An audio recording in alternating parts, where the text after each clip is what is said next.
Hello everybody, welcome back to another central movie you have to watch.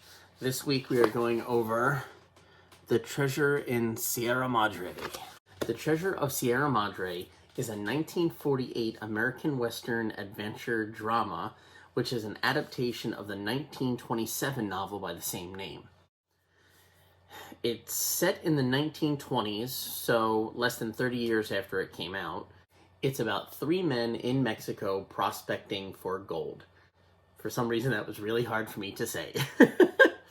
This is one of the first movies that was ever filmed on location in Durango and Tampico, Mexico. It still did have scenes that were shot back on a studio, but I think the fact that that was one of the first movies that went out somewhere to do something is kind of interesting. Our three main characters of this movie are Fred C. Dobbs, which I'm going to talk about a little bit more in a second, Bob Curtin, and Howard. The way that these three people come together is a story in and of itself. Fred Dobbs, or they just call him Dobbs throughout the movie, and Curtin are American drifters stuck in Tampico, pretty much just kind of bumming around and begging for money.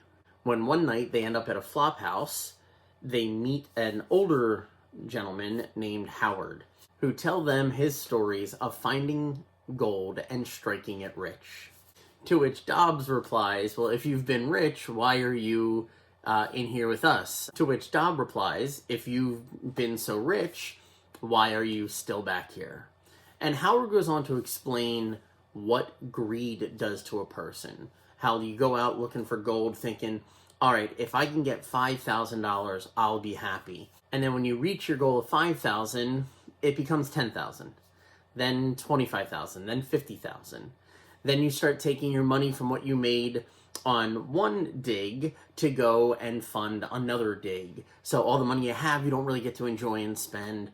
Ebert from Siskel and Ebert has described this as a story of corrupting influence of greed, which when you watch the movie, you'll see how getting gold affects each person in a different way, which is going to be a big topic that I'm going to bring up in a minute. The reason why I keep pushing some of the stuff off is it includes spoilers, but I don't want to ruin it for anybody, so I'll explain all of that when I get there. One thing that I thought was really awesome about this, and I wish somebody had seen my face, or I wish I was recording my face when it happened, this is the movie where the line or the paraphrased lines of badges, we don't need no stinking badges, originally comes from, and that was written in the original novel. I've seen that parodied in so many movies and TV shows, or probably even cartoons, and to see the movie that it came from,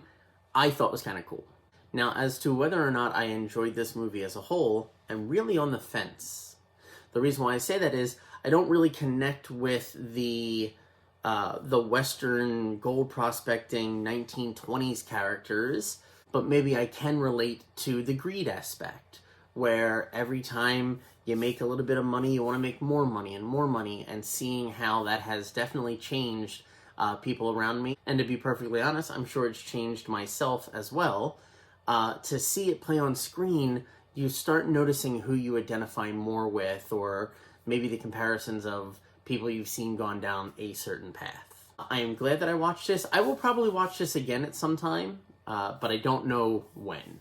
One thing that I am really excited to talk about is Humphrey Bogart in this movie. He has been in a couple of the past movies that we reviewed here, The Maltese Falcon, Casablanca, and he is always so smooth and suave and debonair, and he's a ladies' man. And in this movie, we start off seeing him being a beggar and not clean shaven.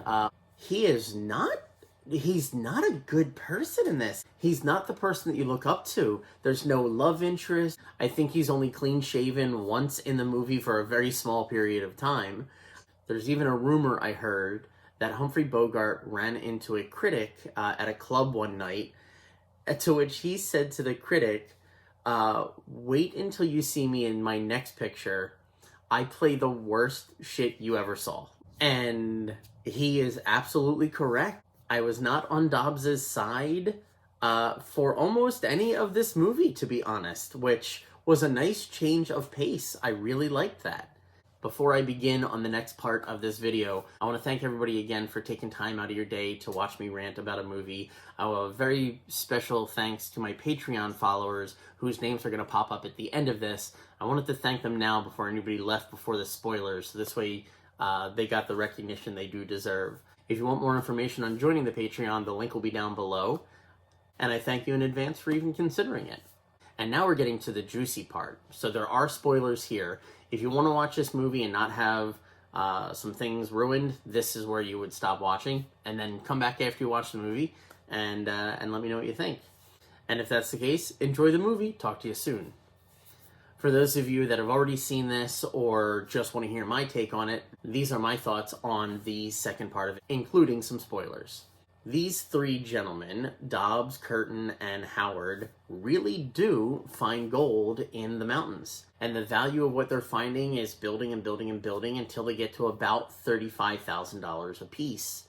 And this is where you can see the trust issues start to come up between these three friends that have been out prospecting for gold over the last 10 months. Dobbs becomes a very different person than he was in the beginning of the film. Greed really gets its hooks into Dobbs. He doesn't trust Howard or Curtin. He's starting to think about swindling the other two out of portions of their goods. It is not a good look for Dobbs, and I love it as a look for Humphrey because he is starting to grow a thick beard, which does not look good on him at all. There's something about that makes me happy. So at a couple of points in this movie, they are confronted with some bad situations and separated so that the group of three is no longer a group of three. Howard has to go off to a small village where he had helped a boy not die, so that just leaves Dobbs and Curtin together. And Dobbs does not trust Curtin at this point. He even tries to kill him and thinks he succeeds, but it doesn't work. As Dobbs goes off on this adventure by himself, he does not meet a happy ending, which leads us to an edited scene. The director's original version depicted Dobbs' death as very gruesome, keeping in line with the novel. When Dobbs is attacked, he's actually beheaded, and in the original shot, there was a version of his head rolling down a hill into like a little pond. And the censorship board at that time said absolutely not.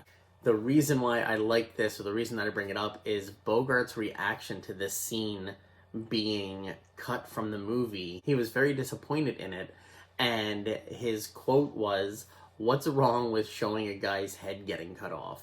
Which is a phrase I never thought I would hear from Humphrey Bogart. So that kind of makes me like him a little bit more, which just shows you where my head is. I am very glad that I watched this movie. And now, my favorite part of it, the scratching. Alright, and here we are going to be scratching the treasure of Sierra Madre. I am curious to see, maybe it's gold or mountains behind this. Let's find out. Maybe it's the characters? I don't know. Oh, okay, I see what it is. This is the pan, as they are trying to find gold.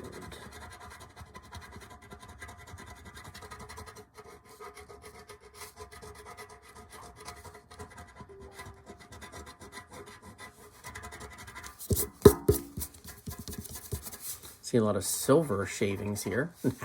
Get it? It's a joke. All right, and that is the scratching off of Sierra Madre.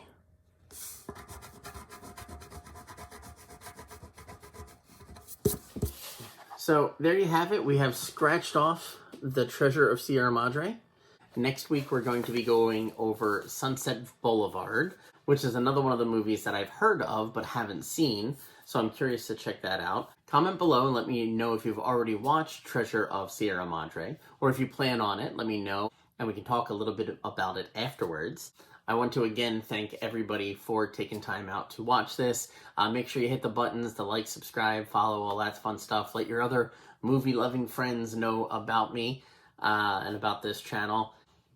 And a very big thank you to my Patreon followers whose names are going to be popping up in just a second.